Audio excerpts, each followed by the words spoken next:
क्या आपको लगता है कि आपके अंदर एक ऐसी शक्ति छुपी है जिसे दुनिया की कोई भी ताकत छू ही नहीं सकती?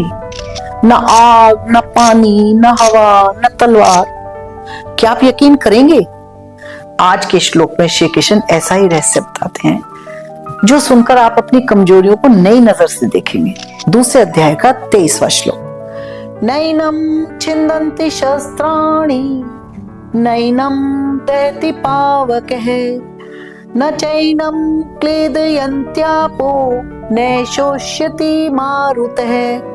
श्री कृष्ण कहते हैं, आत्मा को कोई हथियार काट नहीं सकता, कोई आग जला नहीं सकती, कोई पानी भिगो नहीं सकता और कोई हवा सुखा नहीं सकती।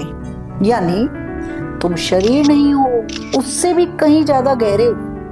अगर आप गीता के ऐसे सरल और गहरे अर्थ को रोज सुनना चाहते हैं तो चैनल को फॉलो और सब्सक्राइब जरूर करें। अब बात आती है, श्री कृष्ण ऐसा क्यों कहते हैं? जिस चीज को हम आंखों से नहीं देख सकते उसे समझाने के लिए भगवान ने इस श्लोक में रोजमर्रा दिखाई देने वाली चीजों से कंपेयर किया है। क्योंकि सिर्फ डेफिनेशन से हम पूरी बात समझ नहीं सकते। भगवान श्री कृष्ण अविनाशी आत्मा जो दिखाई नहीं देती, जिसमें कोई बदलाव नहीं आता, उसका स्वरूप हम सबको समझाने के लिए इस दुनिया की दिखाई देने वाली चीजों का एग्जाम्पल देते हैं। हम सब जानते हैं इस दुनिया में किसी भी चीज का नाश हथियार, आग, पानी या हवा से हो सकता है, लेकिन आत्मा का नाश इनसे भी नहीं हो सकता। शस्त्र, हथियार आत्मा को काट नहीं सकते, जैसे कुल्हाड़ी पेड़ को काट देती है, लेकिन जल, हवा, आकाश को छू ही नहीं सकती।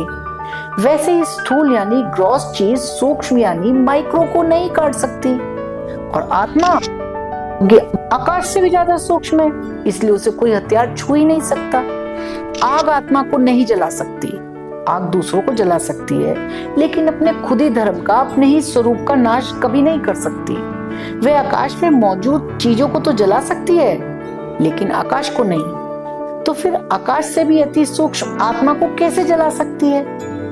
पानी आत्मा को भिगो नहीं सकता। किसी भी चीज को तभी गीला किया जा सकता है जब वह अपने द्रव्य यानी लिक्विड या आकार या शेप में हो। आत्मा निराकार है, इसलिए पानी उसे भिगो या डुबो नहीं सकता। हवा आत्मा को सुखा नहीं सकती, सूखता वही है जिसमें पहले से नमी हो। आत्मा तो एनर्जी है, उसमें नमी का कोई अस्तित्व ही नहीं है, तो हवा उसे कैसे सुखाएगी? इसलिए आत्मा का नाश कभी हो ही नहीं सकता, किसी भी साधन से, किसी भी तत्व से, किसी भी ताकत से, क्योंकि वह अनादि है, अविनाशी है, अडोल है। अगर ये डीपर एक्सप्लेनेशन आपको अच्छा लगे तो कृपया लाइक और शेयर करें। आपका एक शेयर किसी और तक यह ज्ञान पहुंचा सकता है। अब थोड़ा अपने जीवन पर नजर डालते हैं। आजकल हम भावनाओं में ऐसे फंस जाते हैं जैसे यही हमारी सच्चाई हो।